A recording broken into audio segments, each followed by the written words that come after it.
And so the Steam sale rolls on. I tell you guys, money being thrown left, right, and center is probably not healthy for anyone, me most of all. But yeah, no, I've been buying a lot of games. I want to give a shout out quickly to the guy who actually gifted me Bastion on Steam. You know who you are, and thank you very much. I very much appreciate it, and I'm sure I'm going to enjoy that game a whole lot. As an added note, if you do want to add me on Steam, my username is psn_LordMBZ. I had Portal 2, and that's why I have the PSN in front of it. But I think the Steam friends list is pretty large, so you can go ahead and add me if you so wish to do that. Regardless, we're not here to talk about PC gaming. No, no, no. We're here to play some Pokemon, and that is what I present to you today. An underused battle against Roland with some numbers or something after his name. Who knows? The title probably does, because the title is all-knowing. So I'm going to lead off here with Agron, my pillar, my man in charge. And he's a fantastic guy to have around because he goes for Metal Burst, he gets some Stealth Rocks, and all that good stuff. Unfortunately for me, the Victini, which I face down, is cleverer than the average Pokemon, and in fact breaks my sturdy with the U-turn, giving me what is perhaps the most pathetic Metal Burst in the history of time. Rhyperior takes it with ease and heals the entirety of the hit-off with leftovers, which is rather embarrassing, I have to say, and kind of rubs a bit of salt in my wound. Not too pleased with that. However, it's a trading kind of day, so we're going to, whap out our trading cards, and I'm going to trade Stealth Rocks with him, and it's a good time, and we both get rocks onto the field, so that's fantastic. Now, at this point, I wasn't really sure what the Rhyperior wanted to do. I was kind of afraid of him smacking something with an Earthquake.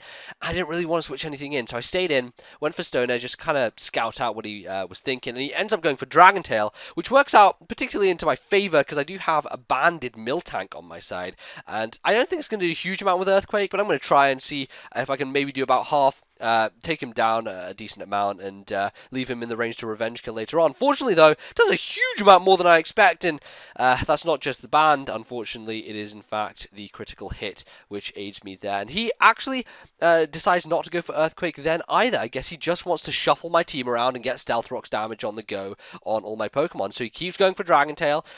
Far be it from me to tell him that it's the wrong thing to do, because it's working out pretty well for him.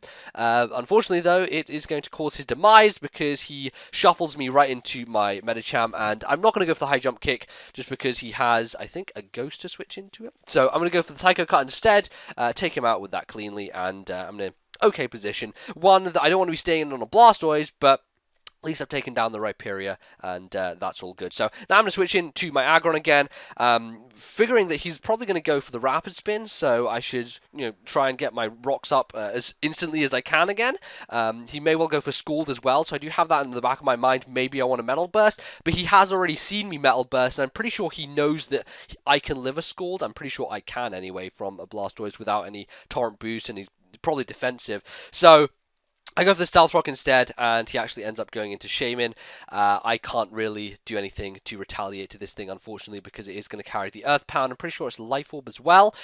So with all that aggression behind the hit, I am certainly not going to live. He doesn't have Life Orb. I guess maybe he specs then. That could be a possibility. But I feel like I'm in a good position to go into Miltank and throw out a Giga Impact, because this is the fucking cow. Unfortunately, I didn't nickname him that for some reason. I do have a Miltank called the fucking cow, but this one, for some reason, isn't. I do get off the Giga Impact, however. It does a huge amount of damage, and I'm able to almost knock Shaman out. And I was thinking here, now I have to recharge. He's going to take the opportunity to finish me off with another hit. But instead, he decides to go for the rest, more defensive play. And I guess it's going to work out for him, because he can get back up to full health, switch out Shaman, and wake it up, because he has Natural Cure. And so he won't be asleep anymore. So, takes that road, decides to do that, and goes into Blastoise instead.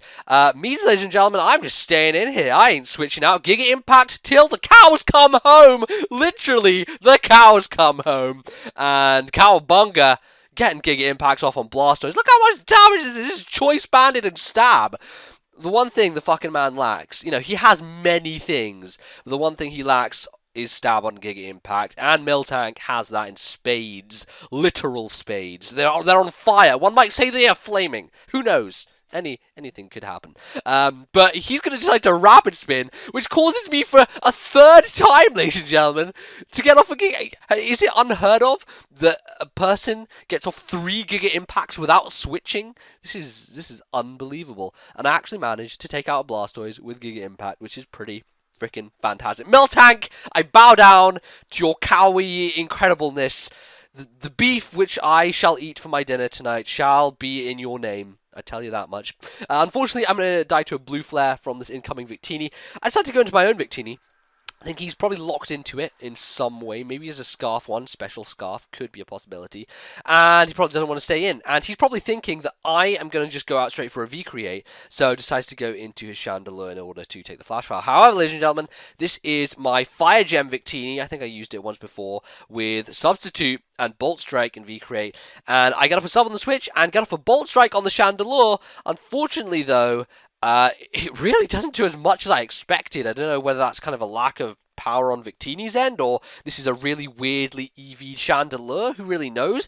But honestly, I expected Bolt Strike to do a hell of a lot more than that, at least 75%, if not 80%, if not, just kill it. But no, apparently it was like less than 50, and then I was kind of wary as to whether that would take him out. Fortunately, I do get a nice roll on that damage variation, allowing me to hit KO him.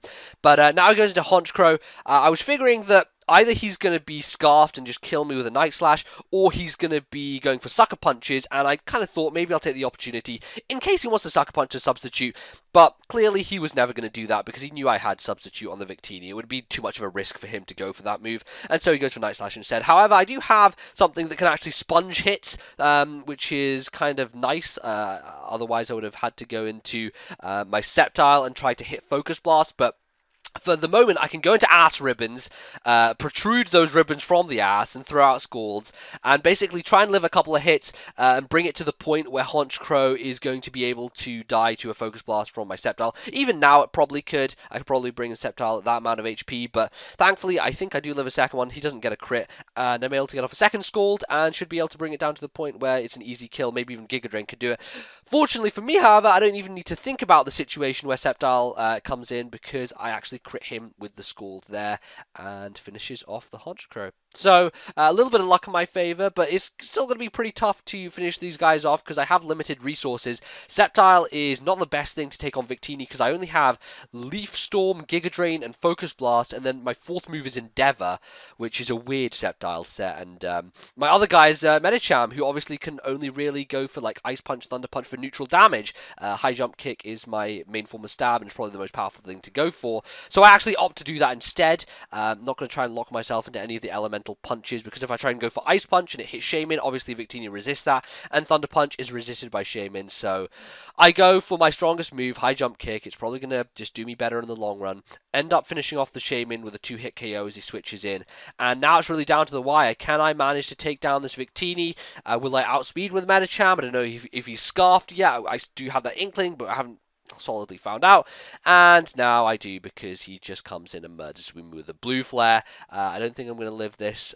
If I do, it's somewhat of a miracle, and I live on 2! What are the chances, ladies and gentlemen? Who knew that that could be a thing? But I do get off a nice hit with High Jump Kick, and at this point I'm like, come on, just like miss a blue flare or something, or maybe, I don't know, Sceptile get a crit with Leaf Storm. That's really what I'm banking on here. Sceptile needs a crit in order for me to win this. It's 1 versus 1. I got Scarf Sceptile, so I know I'm faster, because of just base speeds in general.